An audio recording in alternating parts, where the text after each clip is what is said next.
जी सब तो पहले अज मेरे वास्ते भी बड़ी खुशी है कि मैं फेसबुक ते देखिया बहुत वीर नूं एडियां सोहणियां घड़ियां एडियां सोहणियां गल्लां और साडे पंजाब दे एडे खूबसूरत वंड विचार कीते ने जिहड़े असीं अपने बजुर्गों कोलों समझदे रहे। अंजम सरोया साहब बहुत सोहना काम कर रहे हैं पंजाबी। अल्लाह ताला जिस मां ने पैदा किया उस मां की हयाती होवे ते अज अंजम सरोया साहब जनाब अज साडे कोल ब्लाक सेंटर लाहौर दे विच अज अवार्ड सी वारिशाह अवार्ड उन्होंने वसूल भी किया और उन्होंने नाल गल करने हैं कि क्या पंजाबी वाकई ही माशाअल्लाह लोग हुण बोलण लग पे ने या की करदे हो अपने पंजाब? मैं कहना जी सियाने कहते भी अखों दिसे ना ना नूर बीबी वाह वाह है भी पल्ले मेरे है को नहीं ते अल्लाह ताला ने इज्जत देखो किवें देती तुहाडे वड़के भरा जिहड़े वाह हैं भी वो सद मार के कर रहे ये सारी मां बोली दी बरकत मां बोली दी बरकत आ। वाह वाह ते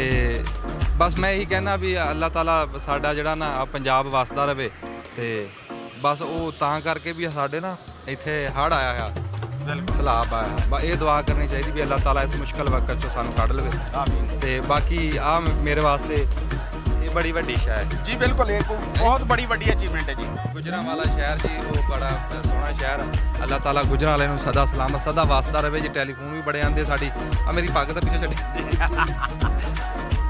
जी Rahmani news HD news channel सिर्फ पंजाबी वास्ते और पंजाबी नूं प्रमोट करते हैं और इन्हां दे जिहड़े CEO ने जिहड़े इन्हां दे ऑनरेबल ने जनाब असगर पहलवान रहमानी साहब अच्छा वो सौंदे भी पंजाबी च ने बहिंदे भी पंजाबी च ने खांदे भी पंजाबी च ने ते माशाअल्लाह अल्लाह ताला वो जिधर भी जान पूरा पंजाब नज़र आ रहा होंदा जी।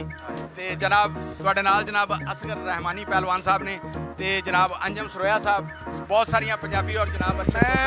मैनू माण है कि मैं अज पंजाब दे असल पुत्र दे कोल खलोता। अंजम सरोया पाकिस्तान का नहीं पूरे वर्ल्ड के पंजाबियों के दिलों की धड़कन है नौजवानों के दिलों की धड़कन है तो पंजाबी कल्चर के हवाले नाल रहमानी न्यूज़ पंजाबी कल्चर पंजाबी अदब पंजाब दी पुरानी लोक दास्ताना के हवाले नाल पंजाबी कल्चर के हवाले नाल बहुत ज़्यादा काम कर रहे हैं। इस हवाले नाल अंजम सरोया साहब कोई दो चार अल्फाज मैं कहना जी रहमानी न्यूज़ का नाम बड़ा सुनिया सी ते अज असगर साहब नाल मुलाकात हो गई ये साडी हाँ जी वेख भी लिया तो ये यकीन करो जी साडी खुशकिस्मती है भी तुहाडे वर्गे बंदे जिहड़े हैं जी वो साडी तारीफ कर रहे ये कोई ये असल अवार्ड है जी कि तुसीं मां दी गल करदे हो इस वास्ते तुहाडी बस गल है भी मां नाल मुखलस हो जाइए हाँ ते सानू घाटा ही कोई नहीं जी मेहरबानी जनाब इंशाअल्लाह। मैं तुहाडा जनाब मेज़बान Mirza Saifullah Sajid Rahmani HD news channel Gujranwala तो जनाब